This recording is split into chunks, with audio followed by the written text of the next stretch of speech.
News ఛానల్కు స్వాగతం.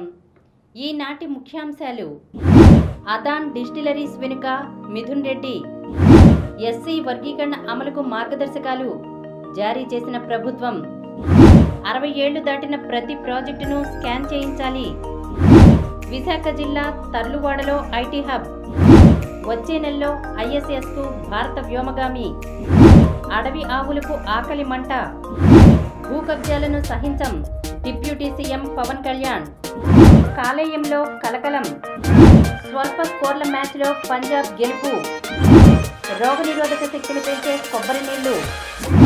ఈరోజు వార్తలను చూద్దాం. అదాన్ డిస్టిలరీస్ వెనుక మిథున్ రెడ్డి. జగన్ హయాంలో జరిగిన వేల కోట్ల విలువైన మద్యం కుంభకోణంలో భారీగా అనుచిత లబ్ధి పొందిన కంపెనీల్లో ఒకటైన అదాన్ డిస్టిలరీస్ ప్రైవేట్ లిమిటెడ్ వెనుక రాజ్ కసిరెడ్డితో పాటు రాజంపేట ఎంపీ పెద్దిరెడ్డి మిథున్ రెడ్డి ఉన్నారని వైకాపా మాజీ నేత వి విజయసాయిరెడ్డి బయటపెట్టారు. వ్యాపారం చేసుకుంటాం, మీ అరబిందో కంపెనీ నుంచి 100 కోట్ల రూపాయలు అప్పు ఇప్పించండి అని మిథున్ రెడ్డి, రాజ్ కసిరెడ్డి, సజ్జల శ్రీధర్ రెడ్డి ముగ్గురు వచ్చి తన్ను అడిగారన్నారు. అరబిందో శరత్చంద్రారెడ్డికి సిఫార్సు చేసి అదాన్ డిస్టిలరీస్ ప్రైవేట్ లిమిటెడ్కు 60 కోట్ల రూపాయలు, డీ కార్డ్కు 40 కోట్ల రూపాయలు రుణం ఇప్పించానని వెల్లడించారు. 2019లో వైకాపా ప్రభుత్వం ఏర్పాటయ్యాక నూతన మద్యం విధానానికి సంబంధించిన తొలి 2 సమావేశాలు హైదరాబాద్ తాడేపల్లిలోని తన నివాసాల్లోనే జరిగాయని అంగీకరించారు. మద్యం కుంభకోణం కేసులో సాక్షిగా శుక్రవారం ఆయన సిట్ విచారణకు హాజరయ్యారు. ఎస్సీ వర్గీకరణ అమలుకు మార్గదర్శకాలు. ఎస్సీ వర్గీకరణ అమలుకు సంబంధించి నిబంధనలు, మార్గదర్శకాలను సూచిస్తూ ప్రభుత్వ ప్రధాన కార్యదర్శి కె విజయానంద్ ఉత్తర్వులు జారీ చేశారు. వర్గీకరణ ఆర్డినెన్స్కు గవర్నర్ ఆమోదం తర్వాత గురువారం న్యాయశాఖ గెజెట్ నోటిఫికేషన్ జారీ చేయగా అమలుకు మార్గదర్శకాలను శుక్రవారం సాంఘిక సంక్షేమ శాఖ విడుదల చేసింది. రాష్ట్ర ప్రభుత్వం, గ్రామీణ, పట్టణ ప్రాంత స్థానిక సంస్థలు, ప్రభుత్వ కార్పొరేషన్లు, ఇతర సంస్థల్లో ప్రతిపాదిత ఎస్సీ వర్గీకరణ తక్షణం అమల్లోకి వస్తుందని స్పష్టం చేసింది. 60 ఏళ్లు దాటిన ప్రతి ప్రాజెక్టును స్కాన్ చేయించాలి. తుంగభద్ర డ్యాంకు సంబంధించి వచ్చే సీజన్లో పూర్తి స్థాయిలో నీటి నిల్వ సాధ్యం కాదని, ఒక పంటకే సాగునీరు ఇవ్వగలరని ప్రాజెక్టుల మెకానికల్ నిపుణులు, ఆంధ్రప్రదేశ్ ప్రభుత్వ జలవనరుల శాఖ సలహాదారు కన్నయ్య నాయుడు వెల్లడించారు. ఈ ప్రాజెక్టు గేట్లను అల్ట్రాసౌండ్ స్కానింగ్ ద్వారా పరిశీలించిన నిపుణులు వాటిని వెంటనే మార్చాలని తేల్చి చెప్పినట్లు ఆయన పేర్కొన్నారు. ఆ నివేదిక వచ్చిన తర్వాత తుంగభద్ర బోర్డు పిలుపు మేరకు ఏప్రిల్ 8, 9 తేదీల్లో డ్యాంను పరిశీలించి వచ్చానని తెలిపారు. అల్ట్రాసౌండ్ స్కానింగ్ నివేదిక ప్రకారం 15 గేట్ల బలం 60% కన్నా తగ్గిపోగా మరో 8 బలం 50 నుంచి 60% మధ్య ఉందని, ఇంకో 8 గేట్ల పటిష్టత 39% నుంచి 49% మధ్య ఉందని వెల్లడించారు. డ్యాంలో పూర్తి స్థాయిలో నీళ్లు నిలబడితే సగం గేట్ల పరిస్థితి చెప్పలేమని భయపడుతున్నారన్నారు. ఈ నేపథ్యంలో 60 ఏళ్లు దాటిన అన్ని ప్రాజెక్టుల గేట్లకు అల్ట్రాసౌండ్ స్కానింగ్ చేసి అధ్యయనం చేయాలని అభిప్రాయపడ్డారు. విశాఖ జిల్లా తర్లువాడలో ఐటీ హబ్. వైకాపా ప్రభుత్వ హయాంలో ఆ భూములను గుప్పెట్లో పెట్టుకోవాలని యత్నిస్తే కూటమి హయాంలో అక్కడ ఒక ఐటీ హబ్ ఏర్పాటు చేయాలని చూస్తోంది. వేల మందికి ఉపాధి కల్పించాలని ప్రణాళికలు తయారు చేస్తోంది. విశాఖలో ఐటీకి పూర్వవైభవం వచ్చేలా, మరిన్ని కంపెనీలు ఇటు చూసేలా ప్రభుత్వం కసరత్తు చేస్తోంది. ఋషికొండ, ఐటీ హిల్స్తో పాటు ఐటీకి అనువైన ప్రాంతాలను గుర్తిస్తున్నారు. భీమిలి నియోజకవర్గం ఆనందపురం మండలంలోని తర్లువాడ భూములను ఐటీ హబ్కు అనువైనవిగా భావిస్తున్నారు. వచ్చే నెలలో ఐఎస్ఎస్కు భారత వ్యోమగామి శుభాంశు శుక్లా వచ్చే నెలలో అంతర్జాతీయ అంతరిక్ష కేంద్రంకు పయనమవుతున్నారు. కేంద్ర మంత్రి జితేంద్ర సింగ్ శుక్రవారం ఈ ప్రకటన చేశారు. యాక్సియం 4 మిషన్లో భాగంగా ఈ యాత్ర జరుగుతోందన్నారు. 4 దశాబ్దాల కిందట రష్యాకు చెందిన సోయజ్ వ్యోమనౌకలో రాకేష్ శర్మ అంతరిక్షయానం చేశాక భారత వ్యోమగామి ఒకరు రోదస్లోకి వెళ్లడం ఇదే మొదటిసారి. జితేంద్ర సింగ్ శుక్రవారం అంతరిక్ష విభాగం, భారత అంతరిక్ష పరిశోధన సంస్థ పనితీరును సమీక్షించారు. ఈ సందర్భంగా ఆయన మాట్లాడుతూ గ్రూప్ కెప్టెన్ శుభాంశు శుక్లా ప్రయాణం కేవలం ఒక యాత్ర మాత్రమే కాదు, అంతరిక్ష పరిశోధనల్లో కొత్త శకంలోకి భారత్ ధైర్యంగా ప్రవేశించిందన్న సంకేతాన్ని ఇది ఇస్తోంది అని ఆయన పేర్కొన్నారు. అడవి ఆవులకు ఆకలి మంట. అడవి ఏనుగులు పంటను ధ్వంసం చేయడం విన్నాం. అడవి పందుల బెడద చాలా ప్రాంతాల్లో ఉంటుంది. కానీ అడవి ఆవులు పొలాలపైకి దండెత్తి పంటల్ని వేళ్లతో సహా పెకిలించి వేయడం ఎన్టీఆర్ పల్నాడు జిల్లాలోని కృష్ణా తీర లంక భూముల్లో చూస్తున్నాం.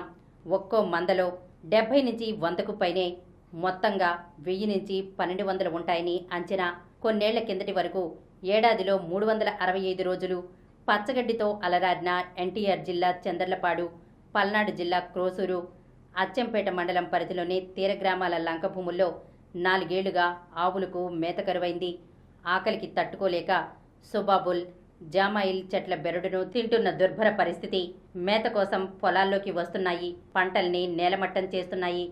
తోలేందుకు ప్రయత్నించే రైతులపైన దాడికి దిగుతున్నాయి. భూకబ్జాలను సహించాం. Deputy CM Pawan Kalyan. కష్టపడి సంపాదించుకున్న చిన్నపాటి జాగాలను, వారసత్వంగా వచ్చిన భూములను కాపాడుకోవడానికి సామాన్యులు పడుతున్న ఇబ్బందులను తొలగిస్తామని డిప్యూటీ సీఎం పవన్ కళ్యాణ్ తెలిపారు.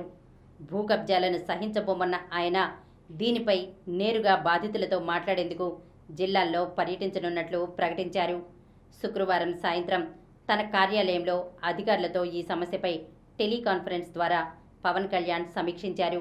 కొద్ది రోజులుగా భూకబ్జాలు, తప్పుడు రెవెన్యూ రికార్డుల సమస్యతో బాధపడుతున్న వారి నుంచి అభ్యర్థనలు అందుతున్నాయన్నారు. విశాఖ, కాకినాడ, తిరుపతి, కడప ప్రాంతాల నుంచి ఫిర్యాదులు ఎక్కువగా వస్తున్నాయని, అందువల్ల తొలుత కాకినాడ, విశాఖలో పర్యటిస్తానని తెలిపారు. కాలేయంలో కలకలం.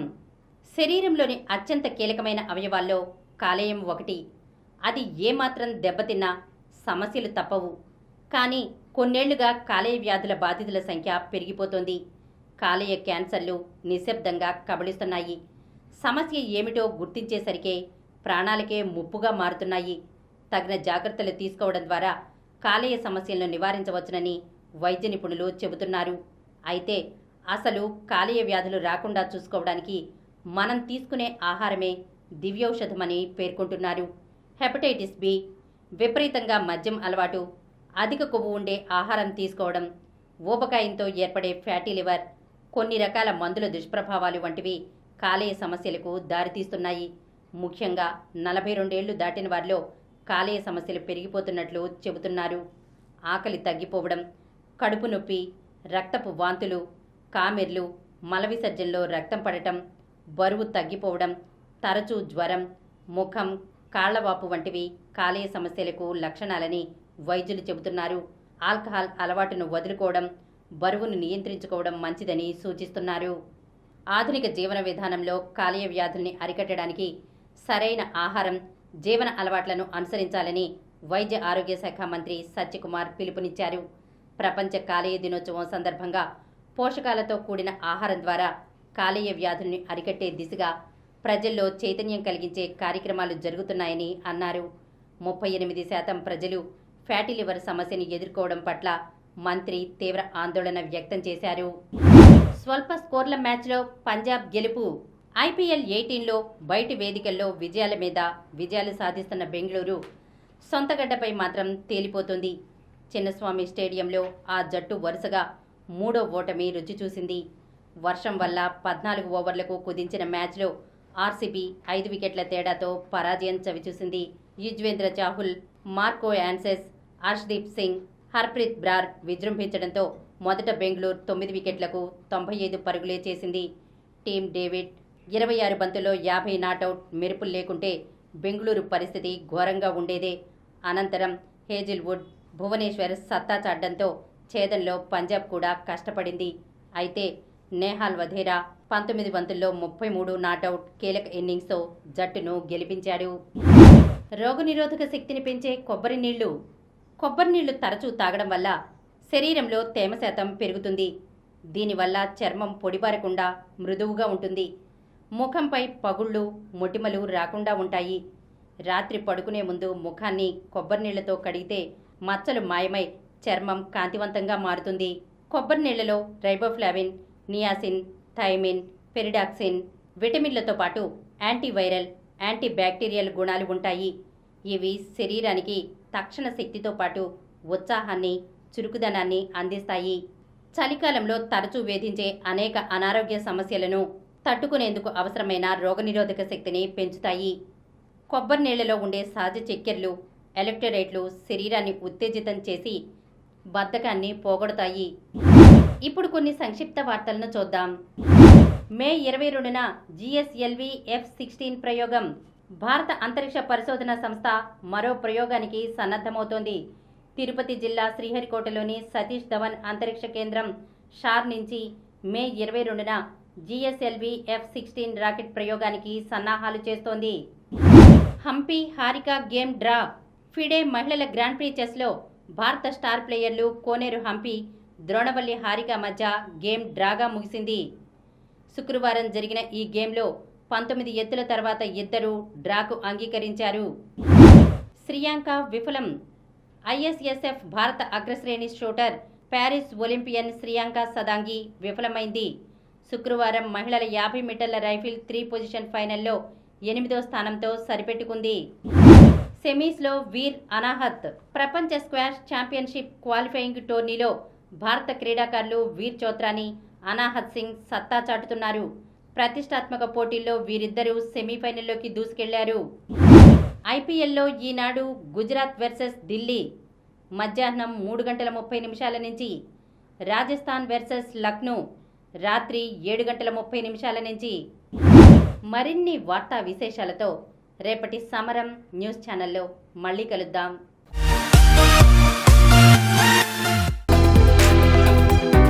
ప్రతిరోజు వార్తా విశేషాల కోసం అనతి కాలంలోనే 20 కోట్లకు పైగా వ్యూస్ సాధించిన సమరం ఛానల్ సమర్పించు సమరం న్యూస్ ఛానల్కు సబ్స్క్రైబ్ చేయండి, లైక్ చేయండి, మీ ఫ్రెండ్స్కి షేర్ చేయండి.